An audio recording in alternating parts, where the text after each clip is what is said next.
წინასაარჩევნო გარემოს საბოლოო შეფასება წარადგინა ისფედმა. არასამთავრობო ორგანიზაციის წარმომადგენლის ინფორმაციით, წინასაარჩევნო კამპანიის დაწყებას საქართველოს ძლიერი პოლიტიკური პოლარიზაციის პირობებში შეხვდა. ყურადღება გაამახვილეს ადმინისტრაციული რესურსის გამოყენებაზე, პირადობის მოწმობების შესაძლო შეგროვების ფაქტებზე, საარჩევნო კამპანიის ხელის შეშლის, მუხარის ან დაშინების მსვლელობებზე.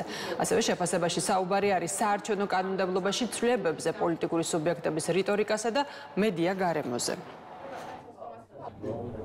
ადგილი ჰქონდა საარჩევნოდ მოტივირებულ არაერთ სოციალურ, ეკონომიკურ თუ ინფრასტრუქტურულ პროექტისა და პროგრამის ინიცირებას და საბიუჯეტო ორგანიზაციების თანამშრომელთა მმართველი პარტიის სააგიტაციო ღონისძიებებში აქტიურ მონაწილეობას. გარემო დააზიანა ამორჩეულთა პერსონალური მონაცემების შეგროვების, დამუშავების და მოქალაქეთა პირადობის დამადასტურებელი მოწმობების სავარაუდო შეგროვების ფაქტებმა დაფიქსირდა ფიზიკური ძალადობის, საარჩევნო კამპანიის ხელის შეშლის, მუხარის დაშინების, პარტიის ოფისში შეჭრის და მისი დაზიანების მცდელობა, ასევე პოლიტიკურ პარტიასთან აფილირებული პირების დაკავების და ამორჩეულთა სავარაუდო მოსყიდვის შემთხვევები. მედია გარემოც პოლარიზებული იყო და სამწუხაროდ საქართველოს კომუნიკაციების კომისიის მიერ მიღებული ზოგიერთმა გადაწყვეტილებამ გააჩინა ეჭვი და რისკი საქმიანობის სადაბჯელო მექანიზმად გამოყენების შესახებ. მნიშვნელოვნად გააქტიურდა რუსული საინფორმაციო ოპერაციები პოლიტიკურ პროცესში.